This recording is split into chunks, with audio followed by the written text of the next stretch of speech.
अच्छा, बचपन की कोई वो हरकत? जैसे ही गाना शुरू होता था तो मुझे उसमें से निकाल के बाहर कर दिया जाता था। मुन्ना यादव मीनापुर के विधायक है, कह रहे हैं सिंह मिश्रा झा शर्मा का जमाना तो खत्म। वही तो पढ़ाया गया था। लालू जी ने तो यही बोला था 90-91 में, भूरा बाल साफ करो। हाँ, तो उसी पाठशाला के ये नकली दवा की सप्लाई करते थे जीवेश मिश्रा। अभी तो मैंने नोटिस भेजा है पप्पू यादव जी को, रोहिणी आचार्य जी को। हिम्मत है तो समय पर जवाब देकर देख लें, मैं कोर्ट में रगड़ कर छोड़ूंगा। तो कॉलेज के समय में कोई चुनाव लड़ने का मौका मिला? लालू जी के जमाने का कॉलेज था, न कोई चुनाव था, न कोई बात थी। लेकिन अगर मिलता कि हमारे कॉलेज में शायद मेरे खिलाफ कोई खड़ा भी नहीं होता। नीतीश कुमार कभी इधर कभी उधर। तो आप व्यक्तिगत रूप से उन्हें भरोसेमंद नेता मानते हैं? नीतीश कुमार को मैं भरोसेमंद मानूं या ना मानूं, नीतीश कुमार के ऊपर पूरे बिहार का भरोसा है। जनता का एक बड़ा वर्ग है जो लालू प्रसाद के लिए सहानुभूति रखता है। कसाब का भी इस देश में कुछ लोग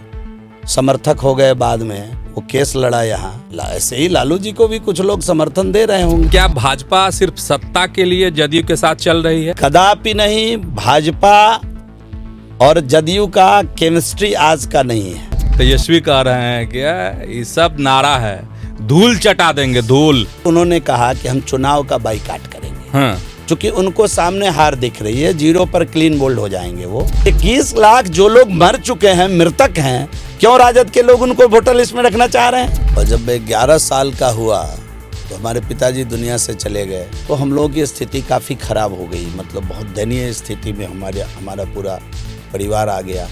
15 में पहली बार जीत कर आया हुआ व्यक्ति डिप्टी सीएम बन गया, और 90 से जो चुनाव यहाँ जीत रहा हो, अब्दुल वारिस सिद्दीकी को ही डिप्टी सीएम बना देते तो क्या हो जाता। तो जब डिप्टी सीएम बनाने की बारी आई तो मेरा बेटा, मेरा परिवार। भाजपा के पास बिहार में मजबूत सर्व स्वीकार चेहरा नहीं है। दर्जन भर लोग बड़े चेहरा हमारे यहाँ करेंगे। मेरे तेजस्वी के जान पर खतरा है। कौन कहा? तो अपने राबड़ी करे। दोनों भाई को संभाल ले, दूसरे से नहीं हो सकता है। दोनों भाई को संभाल। नमस्कार दोस्तों, आप देख रहे हैं न्यूज हार्ट का पॉडकास्ट और मैं हूं चंदन झा। मेरे साथ आज एक खास शख्सियत हैं, बिहार सरकार में मंत्री हैं जीवेश मिश्रा। बहुत बहुत स्वागत है आपका। जी नमस्कार। अच्छा, थोड़ा सा हम चाह रहे हैं ना कि वो जो बचपन आपका कैसा रहा, कैसे स्कूल कॉलेज की जो जिंदगी थी वो कैसी थी आपकी?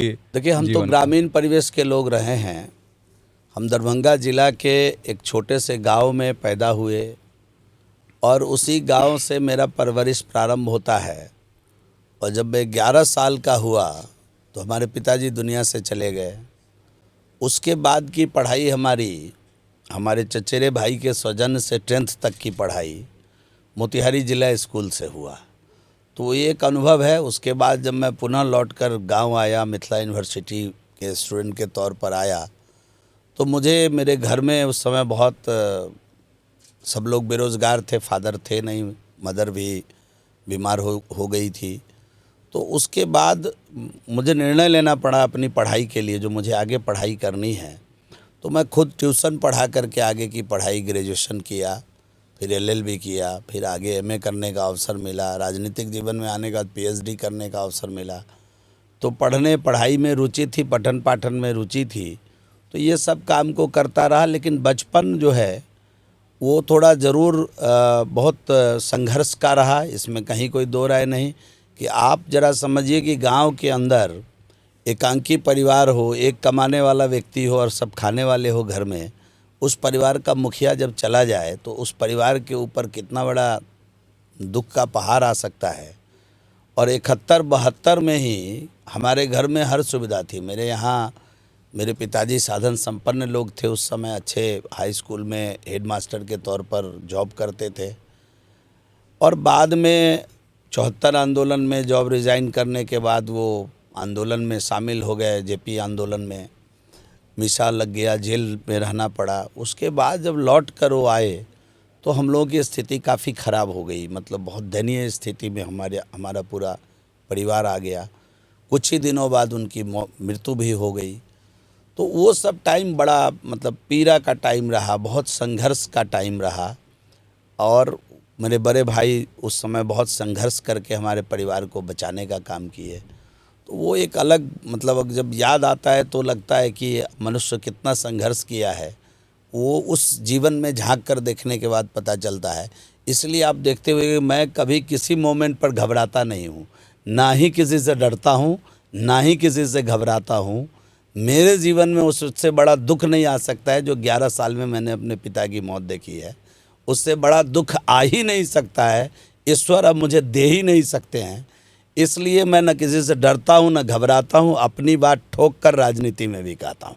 अच्छा, मुस्कुराते रहते हैं हाँ, इसीलिए। एकदम एकदम। अच्छा, गांव की कोई खास याद जो अभी आपके साथ जुड़ी हुई है, आज शेयर करना देखिए, मुझे गांव में रहना बहुत पसंद है। मैं अभी एमएलए होने के बाद, मिनिस्टर होने के बाद भी जब दरभंगा जाता हूँ तो कभी कोई काम अगर हो तभी दरभंगा रुकता हूँ, नहीं तो सीधा गांव जाता हूँ। गांव के लोगों के बीच बैठना, अपने ताऊ चाचा, गांव के अगड़े पिछड़े, मेरे गांव का एक खासियत है, मेरे गांव में सभी वर्ग के लोगों के बीच रिलेशन है। जैसे मैं दूसरे वर्ग के जो लोग हैं, दूसरे सामाजिक परिवेश में जो दूसरे समाज के लोग हैं, उससे भी रिलेशन है। वो भी मेरा चाचा है, वो भी मेरा, वहाँ भी मेरी बहन है, वहाँ भी मेरा भाई है, वो चाहे किसी जाति के हो। मेरे गांव का स्ट्रक्चर कुछ ऐसा है, अद्भुत आनंद आता है जब आप गांव में जाइएगा। स्पर्धा भी है, कंपटीशन भी है, लेकिन वो वक्त याद आता है जब कॉलेज में, स्कूल में पढ़ते थे और लौट के आना, और किसान परिवार का होने के नाते जल्दी से पहले झाड़ू उठाना और पूरा दरवाजे की सफाई कर देना झाड़ू लगा के, और जल्दी जल्दी कुछ खाया, कुछ आधा छोड़ा और खेल के लिए फुलवारी गाछी के तरफ भागना। हम लोग गाछी में ही मैदान होता था, उसी में खेलते थे। और कभी कभी खेलने में इतने मशगूल हो गए कि गार्जियन वहाँ पहुँच करके हम लोगों को एक आध थप्पड़ दे करके वहाँ से लाते थे। अच्छा, गाछी से पकड़ करके लाते थे। वो अद्भुत आनंद था। आज कभी कभी मैं अपने बच्चों से शेयर करता हूँ कि शायद ऐसे चांटे, ऐसे तमाचे पड़ जाए तो पता नहीं तुम कितनी देर के लिए रूठ जाओ हमसे, लेकिन हम लोग बुरा नहीं मानते थे। कभी कभी लगता था आज देर हो गई तो एक आध तो पड़ेगा ही, गार्जियन आ ही रहे होंगे। मतलब थप्पड़ खाए, गर्दा उर्दा झाड़े, बस बात खत्म। कोई टेंशन ही नहीं होता था। इसलिए तपे तपाए लोग हैं, उस माहौल में रहने वाले लोग। और वो जो यारी थी लोगों की, सभी जाति बिरादरी के लोग एक मैदान में हम लोग जुटते थे, और लगता नहीं था कि ये कौन है और मैं कौन हूँ। ये तो राजनीति में आने के बाद पता नहीं कहीं कहीं से जाति बोध आना शुरू हो गया है। कितना निश्चल निर्मल वो समय था। मैं अगर किसी चीज़ को आज मिस करता हूँ, अगर ईमानदारी कहता हूँ, मैं अगर मुझसे अगर आप पूछे तो मैं अगर किसी चीज़ को मिस करता हूँ आज के समय में, तो वो बचपन जो निर्मल था, निश्चल था, जिसमें ना कोई जाति बोध था, ना कोई भाव था। सब यार एक मैदान में जुटकर एक तरीके से खेला करते थे। और एक अभिभावक, किसी का भी गार्जियन आ जाए, वो किसी जाति वर्ग का हो, उस गार्जियन की इज्जत करके छुप जाना, जल्दी जल्दी वहां से जल्दी जल्दी अपने घर की तरफ निकल जाना। ये सब तो आज भी याद आता है। तो लगता है कभी कोई साथी अब सब जगह रह रहे हैं, छठ में, त्योहारों में कभी आते हैं, और जब उनसे मिलना होता है तो उन चीज़ों को ताज़ा करने का अवसर मिलता है। और मैं आपको धन्यवाद देना चाहता हूं चंदन जी कि आपने उसको अभी याद करके ताज़ा कर दिया, आनंद आ गया। अच्छा, तो खेलते क्या था गाछी में? क्रिकेट खेलते थे, कभी हम लोग फटेरी खेलते थे। अच्छा, गांव में एक बॉल होता था। हाँ। और डंटे से मार मार के उसको, उसमें एक आदमी को चोर बनाया जाता था। हाँ। तो फटेरी भी हम लोग, गांव का हम लोगों का प्रमुख खेल था, जिसको आज आप ये कह सकते हैं कि शहर के लिए उसी का एडवांस रूप हॉकी है। हाँ। हम लोग फटेरी खेलते थे, उसको फटेरी बोलते थे। हाँ। फिर क्रिकेट आ गया नए जमाने का, तो धीरे धीरे बांस को फाड़ के उसका बैट बना के उसी से हम लोग, गांव में कहाँ जाएंगे 200-400 का बल्ला खरीदने। अच्छा, तो उस समय खेल में आप चोर बनते थे? सब बनता था, जितने साथी थे। हाँ। उस जिसका अवसर आया, जिसको गेंद लगी वो चोर बना, उसको फिर फटेरी में उसको भगाया जाता था, वो गेंद के पीछे लपकता था, फिर वो पकड़ के जिसको लगा देता वो फिर चोर हो जाता था। हाँ। तो ये तो खेल का आनंद था। इसमें तो हर की बारी आती थी, कभी न कभी हर को उसमें बनना पड़ता था। तो आप स्कूल में पढ़ाकू थे, शरारती थे, क्या थे? देखिए, हमारे पिताजी नहीं थे, तो मेरे दिमाग में ये बात बैठ गई थी। अच्छा। कि तुमको कुछ करना है तो पढ़ के ही करना है। इसलिए बचपन जो शरारत में बीता, उसको जैसे ही फादर हमारे डेथ किए, समेट कर मैंने पढ़ाई में लगा दिया। और उसके बाद का जो कालखंड मेरा रहा, जिला स्कूल मोतिहारी आने के बाद, वो मुझे लगता है कि संतोषप्रद रहा। मैं ये नहीं कह सकता हूँ कि मैं बहुत मेधावी था, लेकिन इतना ज़रूर कह सकता हूँ कि जब मैं जिला स्कूल मोतिहारी से लौटा और ट्यूशन पढ़ाकर पढ़ाने का काम दरभंगा के अंदर शुरू किया, होली क्रॉस के बच्चे को भी उस ज़माने में अगर मैं दरभंगा में पढ़ाता था तो आप तो ताल्लुक़ रखते हैं, आपको मालूम होगा कि उसको पढ़ाने के लिए क्या स्तर चाहिए होगा। और मुझे बताते हुए प्रसन्नता हो रही है कि जब मैं दरभंगा में ग्रेजुएशन पार्ट 3 में होता था तो मैं पार्ट 1 पार्ट 2 को ऑर्गेनिक केमिस्ट्री पढ़ाया करता था, उसमें पूरी बैच पढ़ाता था। अच्छा। और ये जो है मेरे मतलब गुरुजी भी रहे हैं आप? निश्चित मुझे आज भी अगर बोला जाए हाँ। तो मुझे बड़ा अनुभव आनंद आता है पठन पाठन में। मैं एक अच्छे शिक्षक का पुत्र हूँ जो अपने जीवन में निहायत अनुशासित, निहायत व्यवस्थित लोग थे मेरे पिता, और उन्होंने जो मुझे संस्कार दिया मुझे उस पर गर्व है, फ़क्र है। और मुझे लगता है कि मेरे जीवन में अगर राजनीतिक समावेश नहीं होता तो मेरी परम इच्छा थी कि मुझे शिक्षक बनने का अवसर मिलता है, वो चाहे आप प्रोफेसर के रूप में लीजिए, उसको टीचर के रूप में लीजिए। मुझे पढ़ना और पढ़ाना आज भी पसंद है और बेहद पसंद है। अच्छा, बचपन की कोई वो हरकत जिसको सोचकर अब भी मंत्री जी हंसते हो, खुद मुस्कुराते हो अकेले में? नहीं, ऐसा मतलब बहुत कुछ तो ऐसा नहीं है, लेकिन मुझे गाना गाने नहीं आता था बचपन में। अच्छा। मेरी आवाज़ मोटी थी। हाँ। और जब मुझे इच्छा तो होता था कि हमारे सभी साथी कोरस गान में गा रहे हैं, और जब मैं कोरस में मुझे सिलेक्शन तो मैं घुस जाता था ज़रूर गाने के लिए। हाँ। लेकिन जैसे ही गाना शुरू होता था तो मुझे उसमें से निकाल के बाहर कर दिया जाता था। मुझे आज भी अगर वो चीज़ याद आता है तो मैं भगवान को कहता हूँ कुछ गाने का भी तजुर्बा दिए रहते तो अच्छा होता। तो ये एक चीज़ ज़रूर कभी कभी मैं याद करता हूँ तो हंसता भी हूँ और रोमांचित भी होता हूँ। अच्छा। अच्छा, क्या बचपन से ही राजनीति की तरफ रुझान हो गया था या फिर बाद में हुआ, क्या कैसे? देखिए, मैं ये तो स्पष्ट करूंगा आपको, लेकिन मुझे इतना जरूर था बचपन से ही कि कहीं कुछ गलत हो रहा है, अन्याय हो रहा है, वो घर में हो, गांव में हो, चौराहे पे हो, स्कूल में हो, उसके खिलाफ मैं खुद उबल पड़ता था। उसके अगेंस्ट अन्याय हो रहा है तो उसमें बोलना है, उसको अपनी बात रखनी है और मजबूती से रखनी है। कई बार इसके लिए मुझे नुकसान भी हुआ, कई बार मैं इसके लिए तकलीफ में भी आया, लेकिन अन्याय के खिलाफ अपनी बात कहने में कभी गुरेज नहीं किया। और यही मेरे घर में तो कोई राजनीति में नहीं है, हमारे घर में एक वार्ड मेंबर भी नहीं है, तो हम तो बहुत संघर्ष का जीवन जिए। ट्यूशन पढ़ा के मैंने पढ़ाई की, फिर नौकरी किया, फिर व्यापार किया, और जब पूर्ण रूप से हर तरीके से मुझे लगा कि मेरा परिवार सब सुरक्षित है, तो मेरे पिताजी ने सेवा भाव का जो बुनियाद डाली थी मेरे अंदर, मुझे लगा कि अब मुझे जनमानस का, आम लोगों की सेवा भी करनी चाहिए। और मैं दावे के साथ कह सकता हूँ कि मैं राजनीति में निश्चित रूप से सेवा भावना से ही आया हूँ। कई बार वर्क प्रेशर में अगर कभी कभी झल्लाहट भी होती है तो उसको समेटता हूँ और ये सोचता हूँ कि मैं अपने मन से आया था। मेरा दादा, मेरा पिता, मेरा कोई पॉलिटिशियन नहीं था कि मुझे उस विरासत को संभाल कर यहाँ रखना है। मतलब धकेला नहीं गया? नहीं, अपने मन से बिल्कुल मैं उसको संभाल कर रखना है, मुझे वह जनता को संभाल कर रखना है, उनकी सेवा करनी है। इतनी हो जाए तो अच्छा, इतना हो जाए तो अच्छा। सेवा भाव से ही मैं राजनीति में आया था, ये पूरी ईमानदारी और निष्ठा से मैं आपके चैनल पे कह सकता हूँ जी। तो कॉलेज लाइफ से राजनीति में प्रवेश? हाँ, मैं छात्र जीवन में अखिल भारतीय विद्यार्थी परिषद से जुड़ गया, और अखिल भारतीय विद्यार्थी परिषद की कई चीज़ मुझे बड़ा अच्छा लगा। एक अकेला छात्र संगठन था जो राष्ट्र की बात करता था, एक अकेला छात्र संगठन था जो ज्ञान की भी बात करता था, जो अनुशासन की भी बात करता था, जो देश की बात करता था और देश की यूनिटी की बात करता था। तो मुझे अखिल भारतीय विद्यार्थी परिषद से जब इंटरमीडिएट में था तभी मेरा जुड़ाव हो गया, और धीरे धीरे मैं उनके संस्कारों में चीज़ों को एडॉप्ट करता रहा। और मुझे लगा कि जब ईश्वर मौका दे तो मुझे समाज का सेवा करना चाहिए।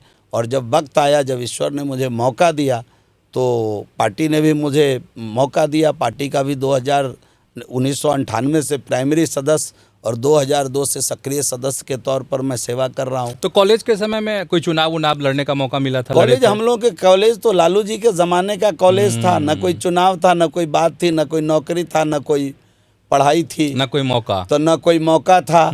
तो हम समझते हैं लालू जी को धन्यवाद इसके लिए कि कुछ नहीं था उस ज़माने में, तो चुनाव लड़ने का अवसर नहीं मिला। लेकिन अगर मिलता तो मुझे पूरा यकीन था, मुझे पूरा उम्मीद था कि हमारे कॉलेज में शायद मेरे खिलाफ कोई खड़ा भी नहीं होता। नहीं होता। अच्छा, उस समय से लोग कॉलेज में ही कहने लगे थे नेताजी? नहीं, ये संबोधन तो मुझे मिलता था कॉलेज लाइफ में। नेताजी ये किसी बात को लिए अग्रेसिव होना, किसी बात को लेकर अपनी बात रखना, प्रिंसिपल साहब के पास भी रखना, छोटी छोटी अनैतिक बातों को लेकर। एक बार हमारे कॉलेज में प्रैक्टिकल में लोग वहाँ पैसे लेने लगे लोग, जबकि हम शुल्क फॉर्म भरते समय जमा करते हैं। और कई बच्चे ऐसे आए उस समय एग्ज़ाम देने प्रैक्टिकल केमिस्ट्री का कि उनके जेब में 50 रुपये भी नहीं था, और उनको कहा गया अगर 50 रुपये नहीं दोगे तो एग्ज़ाम नहीं होगी तुम्हारी। हमने सबकी एग्ज़ाम रुकवा दी। हम कहे इनका नहीं होगा तो मेरा भी नहीं होगा, किसी का नहीं होगा। हम तो फॉर्म भरते समय पैसा जमा कर चुके हैं अपना। ये प्रैक्टिकल के लिए विज्ञान के विद्यार्थी को अलग से पैसे देने पड़ते हैं फॉर्म भरने में। तो हमारे गार्जियन के ऊपर ये टैक्सेशन है, हम पैसा नहीं देंगे, हम प्रैक्टिकल नहीं करेंगे। फिर मान मनोबल हुआ। फिर बाद में जाकर यूनिवर्सिटी ने उस गलती को पकड़ा। फिर हम लोगों का प्रायोगिक परीक्षा अलग से ली गई। तो हम अन्याय के खिलाफ लड़ने वाले लोग शुरू दिन से रहे हैं, और मुझे बड़ा आत्मसंतुष्टि मिलती थी कि कोई अन्याय कर रहा है उसको मैं अगर झुका दिया, उसको मैंने रोक दिया, तो मुझे एक गजब का संतुष्टि मिलता था। और यही प्रेरणा स्रोत है मुझे राजनीति में लाने का। आज भी मैं उसी आदर्श पर चलना चाहता हूँ, उसी काम को करना चाहता हूँ। इसीलिए मेरा संबल वही है, इसलिए मैं किसी से डरता भी नहीं हूँ। अच्छा, कभी मंच पर या पहला भाषण आप दिए हो, बहुत मन में घबराहट हो? कभी नहीं चंदन जी, अगर मैं बोलूँगा ये बात तो आप यकीन नहीं मानेंगे। स्टूडेंट लाइफ में जब तीसरा, चौथा, 5वां क्लास में जब मैं पढ़ता था, और 15 अगस्त और 26 जनवरी पर कुछ भाषण गांधी जी पर करना है, नेहरू जी पर करना, ऐसा तैयारी स्कूल वाले कराते थे। मैं उस समय भी कभी भी हिचकिचाया नहीं। ये आप माने या ना माने, लेकिन अपने विषयों को रखने का काम उस समय भी मैं, जो मेरी हिम्मत थी, जो मेरी माता पिता का सिखाया हुआ था और माँ सरस्वती की कृपा थी, मैं डटकर बोलता था। जितना ही आता था मजबूती से बोलता था और एक श्वास में बोलता था। इसलिए वो मेरे जीवन में कभी ऐसा हेजिटेशन नहीं रहा। I can't say like this ji. अच्छा, चुनाव तो आप सीधे चुनाव विधानसभा का लड़े? हाँ, 2015 मैं जीवन में पहला चुनाव सीधा विधानसभा का लड़ा। उसका अनुभव कैसा रहा? जीतने का अनुभव था, आप तो जीत गए। देखिए, मैं 2010 में पहला चुनाव लड़ा। 2010 में? हाँ। ठीक है।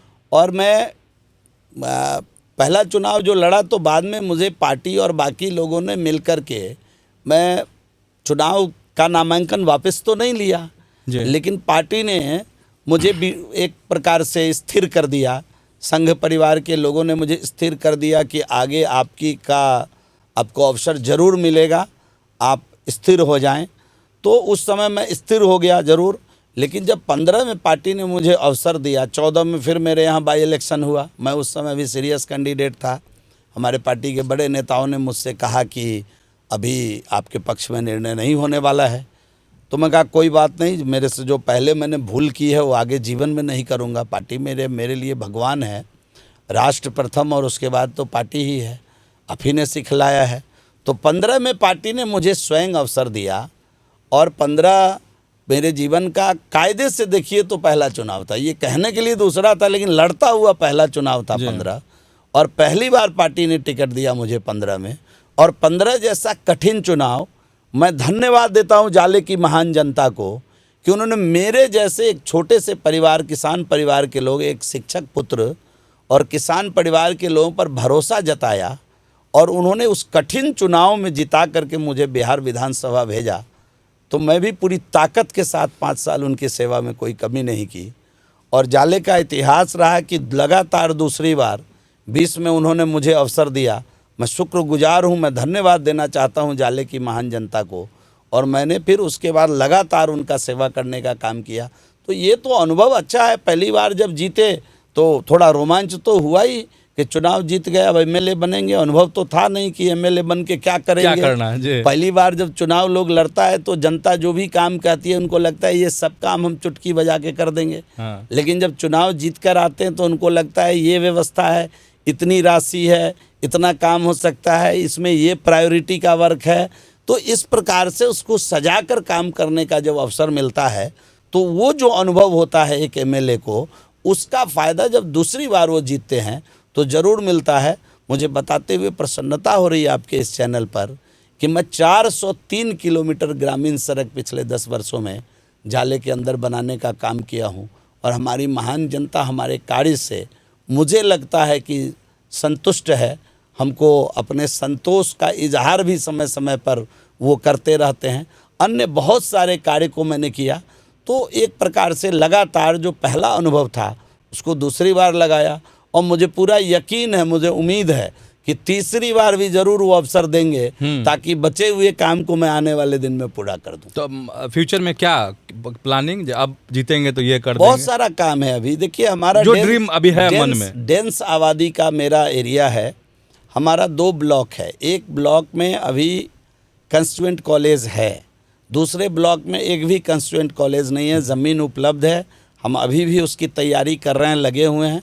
आने वाले दिनों में पहला काम कि हमारी बेटियों को ग्रेजुएशन करने के लिए हमारे क्षेत्र से दरभंगा नहीं जाना पड़े, इसलिए पहला, बड़ा साधारण लगता होगा आपको कि डिग्री कॉलेज खोलने की बात कर रहे हैं, लेकिन वो आवश्यकता अभी हमारे सिंघवाड़ा ब्लॉक की, इसलिए आने वाले दिनों में पहला काम है डिग्री कॉलेज खोलना। हमारा एरिया डेंस है, अभी हमने पथ निर्माण से उसका एग्रीमेंट भी उसको मनवा लिया है। आने वाले दिनों में जो 32-33 किलोमीटर का जो लाइफ लाइन है मेरे विधानसभा का, उसको 10 मीटर चौड़ी सड़कों में तब्दील करना ताकि दुर्घटना बचे। तो ये जो छोटे छोटे काम हैं, लेकिन जो आवश्यक काम है, वो सब दिमाग के अंदर चल रहा है। अभी मुझे प्रसन्नता है कि अडानी जैसी कंपनी का साइलो जाले विधानसभा के अंदर बना, इसमें 50 लाख मीट्रिक टन अनाज वहाँ संजोया जा सकता है। और क्षेत्र के किसानों को इतना बड़ा फ़ायदा मिला है कि आप सीधा गेहूं लेकर के जाइए और वहाँ डिपॉजिट करिए, और विदिन 2-3 आवर उनके खाते में पैसा चला जाता है। और सब कुछ जो है साइंटिफिक तरीके से मशीन के माध्यम से होता है, कोई चोरी कोई कालाबाजारी नहीं है, लोग प्रसन्न हैं। तो ये सब अवसर जनता मालिक ने जब अवसर दिया तो मैं धीरे धीरे करके कर रहा हूँ। मुझे आपको बताते हुए खुशी हो रही है कि आप अगर जाले चले जाएंगे तो जाले का जितना मुख्य मार्ग है, एक गड्ढा कहीं भी, रंच मात्र भी गड्ढा मुख्य सड़कों पर कहीं नहीं मिलेगा। जैसे आप 4 लेन पे फड़ाटे भरते हैं, उस प्रकार की रफ्तार आपके जाले के मुख्य मार्ग पर आपकी गाड़ी का होगा। हम तो आग्रह करेंगे, आप लोग तो ग्राउंड रिपोर्टिंग करते रहते हैं, तो ज़रा हमारा मुख्य मार्ग आकर के देखें जाले का। हमने लगातार इसके लिए संघर्ष किया है। तो कई चीज़ें मतलब हैं जाले चकचका रहा है। निश्चित चकाचक जाले है। इस बात का मुझे संतोष है कि जब मैं जाले देखा था 15 का, जाले बाजार में ईंट वाली सड़क थी। कैन यू बिलीव, आप मानेंगे कि जिस जाले नाम से जाले विधानसभा है, जो जाले का मुख्यालय है, वो मुख्यालय के अंदर मेन रोड में ईंट वाली सड़क लगी हुई थी, उसको बदल कर मैंने अच्छी चौड़ी सड़कें बनवाई है। तो ये सब काम हम कर रहे हैं। 4 हमने नगर पंचायत बनाया, 3 नगर पंचायत, 1 नगर परिषद। जाले आज नगर परिषद बना हुआ है। अभी 50 करोड़ का सीवरेज सिस्टम नगर विकास आवास से वहाँ डेवलप करने वाले हैं। तो ये सब काम हम कर रहे हैं, और मुझे पूरा यकीन है कि हमारा जो भगवान है जाले की महान जनता, वो पुनः मेरे ऊपर यकीन करेगी। मैं कोई राजनीतिक परिवार का व्यक्ति नहीं हूँ कि राजनीति में मुझे स्थापित होना है इसलिए मैं कुछ भी कर लूँ। मैं जनता की सेवा के लिए आया हूं, और इसी भाव के साथ मैं राजनीति में लगा रहूँगा। अच्छा, थोड़ी जानकारी अपने फैमिली के बारे में, कौन है परिवार में अब? देखिए, मेरे माता पिता तो बचपन में चले गए। पिताजी तो बिल्कुल 11 साल की उम्र में चले गए। 15-16 साल का हुआ तो माताजी चली गई दुनिया से। और मेरे जीवन का अगर कोई दुख है, कोई अफसोस है आज अगर मेरे जीवन में, तो केवल इतना है कि मैं अपने माता पिता को आज उनको सुखी नहीं कर पाया, उनको उनके जीवन में सुख नहीं भर पाया। जब मैं बचपन में वो मुझे छोड़कर गए, तो मैं आज भी किसी बुजुर्ग को देखता हूँ तो मुझे एक गजब उनके प्रति लगता है कि शायद यही, अगर मेरे पिता जिंदा होते तो इस उम्र के होते, ऐसे होते, तो उनके प्रति एक गजब का लगाव पैदा होता है। मैं उनके प्रति उस भाव से उनको देखता हूँ। और कई लोग हैं जो इस स्नेह को मुझे भी समय समय पर देते रहते हैं। तो ये सब तो लगातार कर रहे हैं। और इसके अतिरिक्त परिवार में जो माता पिता चले गए, तो उस कमी को किसी बुजुर्ग के माध्यम से अपने जीवन में लाने का प्रयास करते हैं। लेकिन आज जो मेरे सबसे बड़े भाई हैं, गांव में रहते हैं, एक कॉलेज एम्प्लॉय से रिटायर हो चुके हैं 2 साल पहले। जी। और आप मान लीजिए कि मेरे पिता की मृत्यु के बाद वही मेरे पिता हैं, और मेरी भाभी जो है वही मेरी माँ है, और उन्हीं का आज वही गार्जियन है। मैं अगर घर चला जाऊं जी। तो मैं कुछ नहीं हूं।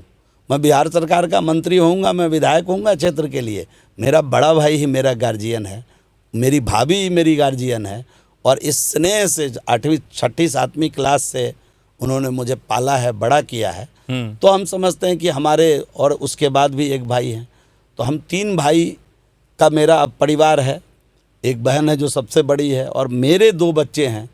एक मेडिकल 4th ईयर में है बेटी मेरी बड़ी वाली, और जो बेटा है वही विस्लिंगवुड मुंबई में अपना पढ़ाई कर रहा है। तो यही छोटा सा परिवार है, किसी के लिए हाय हाय नहीं करना, जनता मालिक सब कुछ है मेरे लिए, और पूरा जो जाले है वही मेरा परिवार है। कहीं रुक जाओ, कहीं खा लो, कहीं रह जाओ, तो जाले की जो महान जनता है वही मेरा परिवार है, उसी के साथ अब मैं आनंद करता हूँ। तो आपके जो बच्चे हैं आपकी राजनीति पर गर्व करते हैं या उनको शिकायत रहती है कि पापा समय नहीं देते, हम लोग के साथ नहीं रहते? ये तो अवश्य है, इसको मैं झूठला नहीं सकता हूँ। क्योंकि मैं पहली बार एडमिशन बेटे का जिस दिन कराना था कॉलेज में, मैं नहीं जा सका। मेरी टिकट बनी हुई थी, लेकिन राजनीतिक व्यस्तता के कारण मैंने उसे कैंसिल कराया, अपनी मदर के साथ वहाँ गए। तो ये शिकायत तो रहती है चंदन जी, मैं इसको मना नहीं कर सकता हूँ, लेकिन मैं उनको कभी कभी समझाता हूँ कि मेरा परिवार अब केवल ये नहीं है बेटा जो तुम 2 भाई बहन और तुम्हारी माँ, और ये मेरा परिवार नहीं है तुम्हारे चाचा। मेरा परिवार ये पूरा जाले है, ये पूरा बिहार है। हमने अपने आप को राजनीति में समर्पित किया है। कोई मुझे बुलाकर नहीं ले गया था राजनीति में, मैं सोच समझ कर गया था, और इसमें आपकी हिस्सेदारी भी बनती है, आपको इतना सेक्रीफाइस करना पड़ेगा। अब वो इस बात को धीरे धीरे समझ गए हैं, तो मुझे काम का संतोष भी है, आनंद भी है, कहीं कोई दिक्कत नहीं है। अच्छा, अगर एक दिन बिना सुरक्षा, बिना पहचान के एक आम आदमी की तरह आपको कहीं जाना हो तो कहाँ जाना पसंद करेंगे, जिसमें कोई तामझाम नहीं हो, मंत्री वाला, विधायक वाला, एकदम आम इंसान? कहाँ जाना पसंद करेंगे तो हम जाते क्या करेंगे? हम तो जाते ही रहते हैं। हम तो अच्छा। दिल्ली जाते हैं बिना तामझाम के, कभी कभी जाते हैं वहाँ। हम बहुत समय तक रहे हैं दिल्ली में। अच्छा। अकेला जाते हैं, पुराने मित्र इष्ट मित्रों को मिलते हैं, बड़ा बिना तामझाम के जाते हैं, अच्छा लगता है, माने बिना किसी तामझाम के, और वो अच्छा लगता है। कोई वहाँ भी लगता है कि हम वही व्यक्ति हैं जो चंदन जी के साथ पहले जैसे मिलते थे। चंदन जी को भी इस बात का एहसास हो कि ये वही व्यक्ति है, तो हमको आनंद आता है इसमें। हम कभी कभी चाहते भी रहते हैं, आप नहीं मानिएगा, मैं कभी कभी पटना में भी ऐसा करता हूँ। कि बिना किसी को लिए चुपचाप गाड़ी में अगर अपने कोई पुराने मित्र को मिलना है तो वहाँ जाके मिल करके आते हैं, और मुझे अच्छा लगता है। अच्छा लगता है? अच्छा लगता है। अच्छा, ऐसा कोई बयान जिस पर आपको शर्मिंदगी महसूस होती हो अब कि ना गलत बोल दिए उस समय? नहीं, अभी तक तो ऐसा नहीं है। मैं 10 वर्ष, मेरा 10वां साल है ये संसदीय जीवन का, और अभी तक तो कुछ भी ऐसा दिखा नहीं कि मैं गलत बोल दिया। मैं आपको बताया ना कि अन्याय के खिलाफ खड़ा हो जाना हमारी आदतों में शुमार रहा है। तो उस क्रम में कभी जोर से बोले होंगे, कभी चिल्ला के बोले होंगे, लेकिन चिल्लाते वक्त भी माता सरस्वती की मेरे ऊपर विशेष कृपा है कि मेरे शब्द कभी फिसलते नहीं हैं। मैं माता सरस्वती को इस बात के लिए बहुत कृतज्ञ हूँ, उनको प्रणाम निवेदित करता हूँ। अच्छा, नीतीश कुमार को लेकर हम समझना चाह रहे थे कि नीतीश कुमार कभी इधर कभी उधर, मतलब कभी एनडीए में, कभी महागठबंधन में, तो आप व्यक्तिगत रूप से उन्हें भरोसेमंद नेता मानते हैं? देखिए, कालखंड परिस्थिति की बात होगी। नीतीश कुमार को मैं भरोसेमंद मानूं या ना मानूं, नीतीश कुमार के ऊपर पूरे बिहार का भरोसा है। तभी आपका भरोसा है कि नहीं? मैं कहा ना, मैं बिहार से बाहर थोड़े हूँ चंदन जी, मैं बिहार से बाहर थोड़े हूँ। नीतीश जी के ऊपर पूरा बिहार का भरोसा है, और नीतीश जी ने सही मायने में एनडीए में मिल करके, एनडीए के साथ नीतीश जी ने बिहार को बदला है। आप उस मंजर को याद करिए चंदन जी कि हम लोग जब पढ़ते थे स्कूल में 2090, 91, 92, 93 की बात करी, कॉलेज में आ गए थे, उस समय महाभारत सीरियल चलता था टीवी के ऊपर, रामायण महाभारत चलता था। महाभारत सीरियल देखने के लिए बैटरी को साइकिल के पीछे बांध के बाजार ले जाना पड़ता था। मेरे गांव से 4 किलोमीटर पर बाजार था, और वहाँ ले जाके रखना पड़ता था। बैटरी चार्ज कराने। कभी कभी उससे 2 दिन रखने के बाद भी उसको भी बिजली की सप्लाई नहीं मिलती थी। हाँ। तो बैटरी चार्ज नहीं होती थी। कभी कभी झगड़ा भी होता था उससे कि हमारा बैटरी चार्ज नहीं हुआ, हम लोग अब कैसे महाभारत देखेंगे। महाभारत तो देखेंगे, हाँ। ये उस युग से नीतीश कुमार ने आज बिजली वाला युग बनाया है बिहार को, तो कैसे न करे बिहार भरोसा नीतीश जी के ऊपर। एक जमाना वो भी था जब हमारे गांव में मेहमान बरसातों में हाथ में मिठाई का डब्बा लेके नहीं आते थे, जूता लेके आते थे। क्योंकि गांव में कीचड़ होता था, जूते निकाल के हाथ में ले लेते थे और घर आते थे। अब वो एक ज़माना ये भी है कि अब हॉर्न बजाते हुए गांव में अपने रिश्तेदार के घर लोग पहुंचते हैं। कैसे न करे भरोसा लोग नीतीश कुमार पर, मुझे आप बता दीजिए। एक ज़माना वो भी था जब बच्चे बिजली पढ़ने के लिए मिट्टी तेल वाले के पास लाइन में लग करके 2 लीटर 3 लीटर का कोटा उठा के लाते थे और रात को लैंप जला करके पढ़ते थे। एक ज़माना ये भी है कि आज बिहार का बच्चा आटा से ज़्यादा डाटा खा रहा है। कैसे न करे भरोसा नीतीश कुमार पर, मुझे बता दीजिए। कैसे न करे भरोसा एनडीए पर, मुझे बता दीजिए। हर कोई कालखंड परिस्थिति को समझ रहा है। आपको याद होगा अच्छे से कि 2005 के पहले मोबाइल रखने वाले लोग ठीक से अपने रिश्तेदार से बात नहीं करते थे, क्योंकि मोबाइल डिस्चार्ज हो जाएगा और बिजली आएगी नहीं, चार्ज होगा नहीं। तो मोबाइल लेकर के रात को शाम को हम लोग भी अपने गांव के बाहर चौराहे पे देते थे और 5-10 रुपये ले करके जनरेटर वाले बाबू जनरेटर चला के उसको चार्ज करते थे। आज वो ज़माना बदल गया। कैसे न करे लोग नीतीश कुमार एनडीए पर भरोसा, मुझे बता दीजिए। मेरे सवालों का जवाब है तो कोई बता दे, मैं इधर से उधर जो करते रहे। तो ये भरोसा नहीं टूटा। भरोसा ये तो उनको लगा ना कि मैं किसी कालखंड परिस्थिति के कारण गलत लोगों के साथ चला गया। हर भाषण में इस बार माननीय मुख्यमंत्री जी ने ठोक कर कहा है ये बात कि मैं ये निर्णय मेरा, मैं बदला इसको, ये ठीक लोग नहीं थे, इनके साथ गया, ये अब कहीं नहीं जाऊंगा। ठोक कर ये बात कहा। तो महागठबंधन में भी यही बात वो कहते थे। नहीं, आप अगर देख लीजिए तो जो आपने भरोसे की बात कहा, तो बिहार का भरोसा तो है एनडीए सरकार पर, नीतीश कुमार पर। आप तो देख रहे हैं एनडीए ने बदला है। नीतीश जी आधुनिक बिहार के विश्वकर्मा है, इस बात को कहने में कोई गुरेज नहीं होना चाहिए। कोई गुरेज नहीं, कोई गुरेज। अच्छा। इस देश का आधुनिक भारत का विश्वकर्मा अगर कोई है तो नरेंद्र भाई मोदी हैं, और आधुनिक बिहार का अगर कोई विश्वकर्मा है तो नीतीश कुमार है। इससे शायद विपक्षी भी परहेज नहीं कर पाएगा इस बात को बोलने में। चलिए, कैमरे से बाहर, कैमरे से बाहर, कैमरे से बाहर चंदन जी। कैमरे पर नहीं। विपक्ष, ठीक है। तो क्या भाजपा सिर्फ सत्ता के लिए जदयू के साथ चल रही है या वैचारिक साम्य भी है? कभी नहीं, कदापि नहीं। भाजपा और जदयू का केमिस्ट्री आज का नहीं है। ये जब ये केमिस्ट्री टूटा है, जदयू भी असहज हुई है और भाजपा भी असहज हुआ है। ये ना अजीब, माने वो क्या कहता है, मन मिलने वाली केमिस्ट्री है। और ये मन मिलने वाली केमिस्ट्री जब राज्य में बनता है, हमारे राज्य की जनता भी सुकून में आ जाती है। और यही एनडीए की केमिस्ट्री राज्य की जनता चाहती है। इसीलिए मैं कह रहा हूं कि फिर एक बार एनडीए सरकार, अब की बार 225 के साथ एनडीए सरकार, 225 के साथ एनडीए सरकार, 2025 225 के साथ एनडीए सरकार। मैं जिम्मेदारी के साथ आपके चैनल पर ये बात कह रहा हूं, लिख कर रख लीजिए आप ये बात। और मैं आपसे आग्रह करूंगा कि इस चुनाव के बाद जरूर मुझे बुलाइएगा। एकदम बिल्कुल। लेकिन इधर लालू जी कह रहे हैं, तेजस्वी कह रहे हैं कि ये सब नारा है, धूल चटा देंगे, धूल। देखिए, तेजस्वी यादव जी को राजनीतिक समझ थोड़ी थोड़ी अब होने लगी है। अच्छा। इसीलिए कल उन्होंने कहा कि हम चुनाव का बाइकाट करेंगे। चूँकि उनको सामने हार दिख रही है, 0 पर क्लीन बोल्ड हो जाएंगे वो। आने वाले समय में मैं फिर अगर कहूँगा, तेवर और कलेवर में अगर इस बात को बोलूँगा कि लिख कर रखिए आप कि 2010 से भी बुरा हाल होने वाला है राजद का 2025 में। सारे विश्लेषण झुठला करके अगर उससे बुरा हाल नहीं हुआ तो आप लिख कर रख लीजिए। मैं इसी चैनल में आकर आपके साथ सवाल जवाब करने वाला हूँ, आपके चैनल पे बैठने वाला हूँ। ये थोड़ा थोड़ा अनुभव तो उनको हो रहा है, तभी उन्होंने कहा हम चुनाव का बाइकाट कर देंगे। नहीं, आप लोग एसआईआर पर विरोध कैसा? आप लोगों ने, आप लोग गड़बड़ी कर रहे हैं। चंदन जी, मुझे वोटर ही गायब कर रहे हैं। एसआईआर पर विरोध कैसा? क्या आप चाहते हैं कि इस देश का, इस राज्य का 21 लाख मरा हुआ व्यक्ति का नाम वोटर लिस्ट में रहे?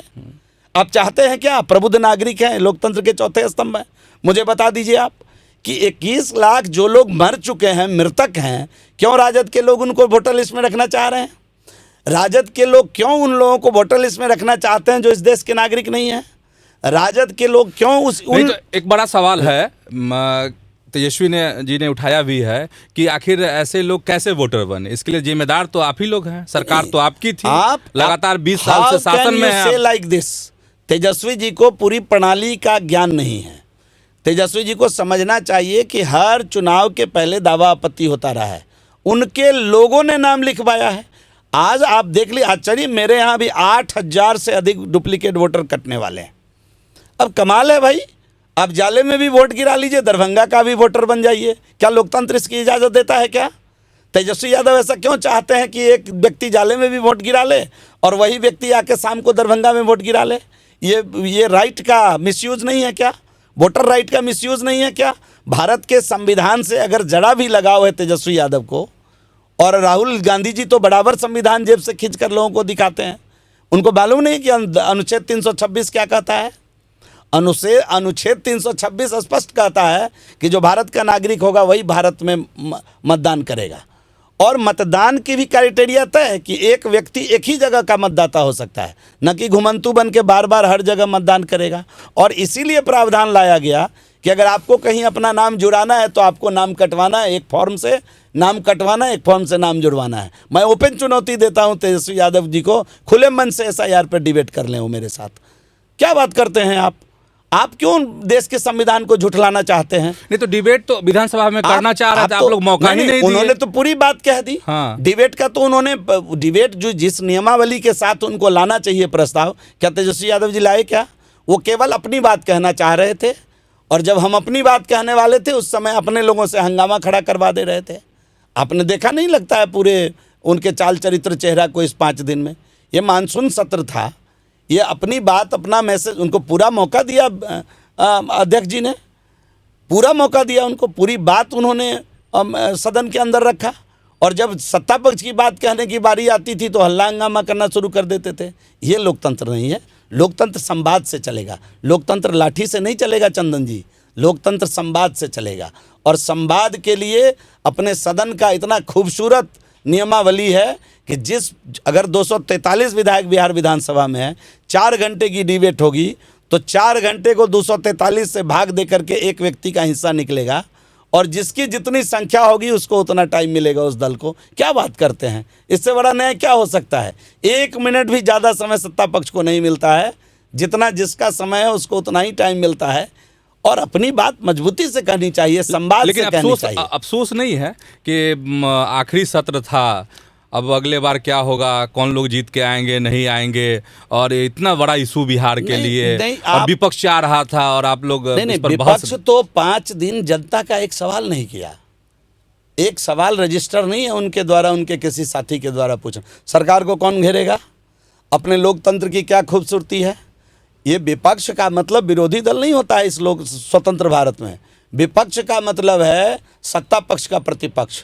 अगर हमसे कोई भूल हो रही है तो विपक्ष खड़े होकर उसको बतावे, उस सवाल के जरिए सरकार के पास लाए। ये किसानों का सत्र था, मानसून सत्र था, एक सवाल विपक्ष के साथियों ने किसानों पर सदन में नहीं लाया। उनको चिंता करनी चाहिए थी इन विषयों की कि कहाँ भूल हो रही है, हमसे किस बात की भूल हो रही है, ये बताना विपक्ष के। हम लोगों ने विपक्ष की भूमिका अदा की है और इसी 5 साल में किया है, विपक्ष की भूमिका का भी निर्वहन किया है और मजबूती के साथ जनता की आवाज़ सदन के अंदर रखने का काम किया है। अच्छा, तेजस्वी जी को आप कैसे देखते हैं? क्योंकि महागठबंधन की तरफ से CM फेस हैं, आप कह रहे हैं कि अब राजनीति वो सीख गए, अब कुछ बुद्धि आ गई है, थोड़ा सीख रहे, मैंने ये कहा। हाँ, इसमें तो कोई दो राय नहीं कि उनके माता पिता दोनों बिहार के मुख्यमंत्री, लालू जी मुख्यमंत्री बने, राबड़ी जी एक्सीडेंटल मुख्यमंत्री रहीं, लंबे समय तक रहीं, Tejashwi ji unfortunate deputy CM बन गए 15 में, फिर बीच का कालखंड आया कि वो बन गए। लेकिन आप मुझे बता दीजिए कि मुसलमानों की क्या गलती है राजद के अंदर? अब्दुल बारी सिद्दीकी जैसे सीनियर आदमी उनके पार्टी में थे, 15 में पहली बार जीत कर आया हुआ व्यक्ति डिप्टी CM बन गया, और 90 से जो चुनाव यहाँ जीत रहा हो, और वो दरभंगा का रहने वाले थे, ये MY समीकरण की बात कर रहे थे। अब्दुल बारी सिद्दीकी को ही डिप्टी CM बना देते तो क्या हो जाता? तो जब डिप्टी CM बनाने की बारी आई तो मेरा बेटा मेरा परिवार, ये लोग क्या करेंगे? ये परिवारवादी लोग हैं।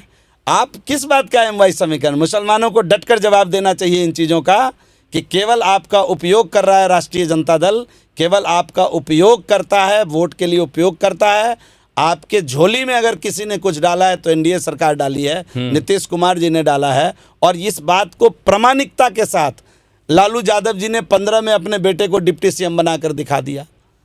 और बैठने का स्थान भी तेजस्वी के बाद तेज प्रताप फिर चले गए वो अब्दुल वारिस सिद्दीकी 15 में, अगर आपको ध्यान में होगा सदन का आसन का चित्र अगर ध्यान में होगा तो ये बात तो इस बिहार के मुसलमानों को, मुस्लिम भाइयों को समझना चाहिए कि आप उपयोग की वस्तु है राजद के लिए। आप नागरिक अगर किसी के लिए हैं समान भाव के साथ, सबका अधिकार देने के लिए अगर आपको कोई सब अधिकार देना चाहता है वो तो एनडीए की सरकार है। आपके लिए अगर कुछ किया है तो एनडीए की सरकार है, नीतीश कुमार है, केंद्र में मोदी की सरकार है। इस बात को तो सोचना पड़ेगा, और आज नहीं तो कल सोचेंगे, जरूर सोचेंगे। लेकिन आप कह रहे हैं कि मुसलमान को वो लोग ये कर रहे हैं, चीट कर रहे हैं, लेकिन आप लोग कहाँ उनको चंदन जी, अपना आपको रहे नहीं लगता चीट कर रहे हैं?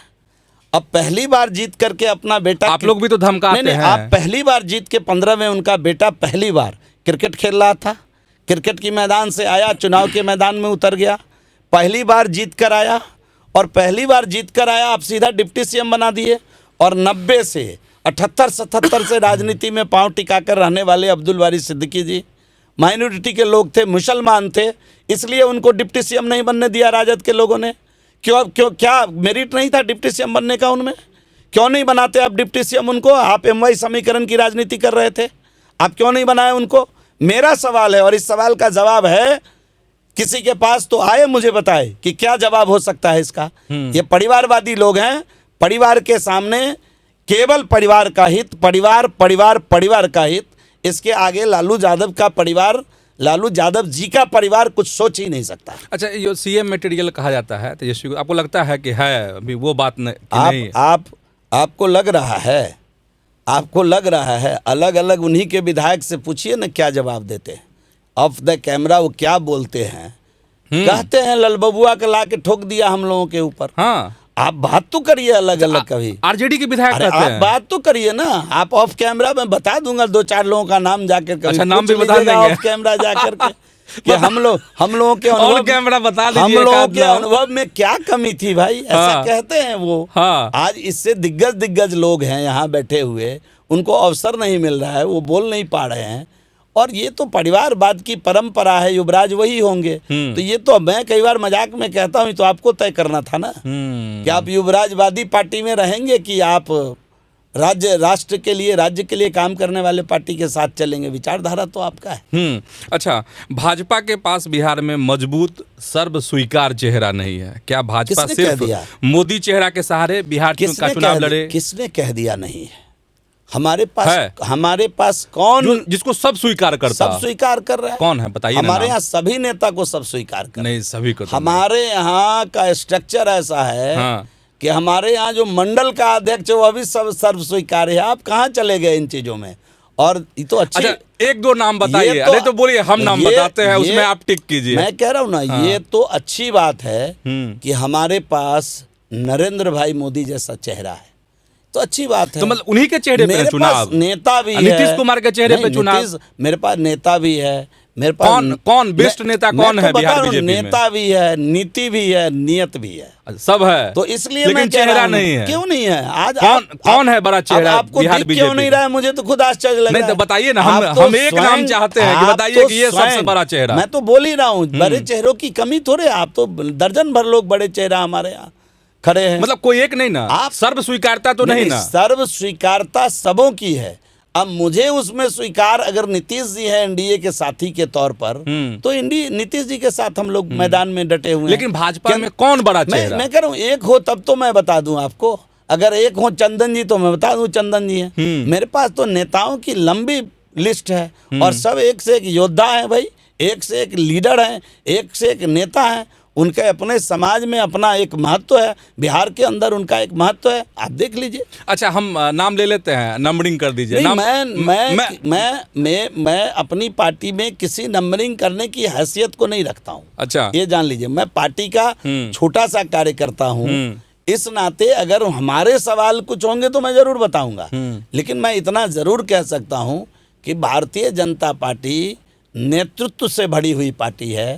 भारतीय जनता पार्टी नीति के आधार पर काम करने वाली पार्टी है, और भारतीय जनता पार्टी नियत लेके काम करने वाली पार्टी है।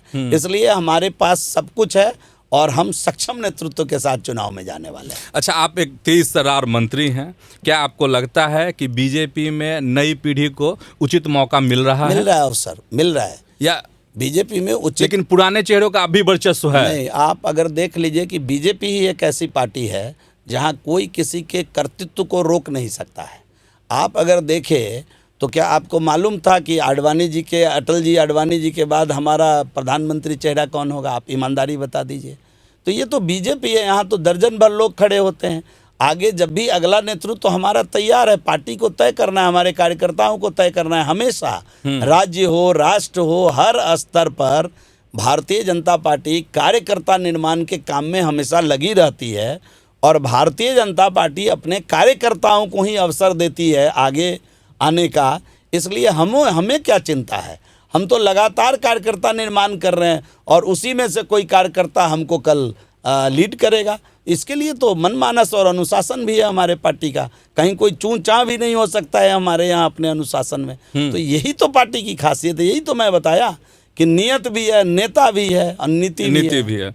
अच्छा, लेकिन जैसे महागठबंधन की राजनीति हो या फिर एनडीए की राजनीति हो, अब जैसे लगता है कि सिर्फ जातीय समीकरणों का जमघट है, जमावट है, वो गया हो। देखिए, दुर्भाग्य है ये, मैं थोड़ा सा इसमें डिफर करता हूँ कि बिहार को कास्ट नहीं काबिल की आवश्यकता है, कास्ट नहीं काबिल की ज़रूरत है। और जिस काबिलियत के साथ नीतीश कुमार जी ने बिहार को 2005 में पकड़ा, एनडीए की सरकार ने पकड़ी, तो आप लगातार बिहार का ग्रोथ रेट देखे, बदलता हुआ बिहार देखे, चमकता हुआ बिहार देखे, बिहार के रफ्तार को आपने देखने का काम किया चंदन जी।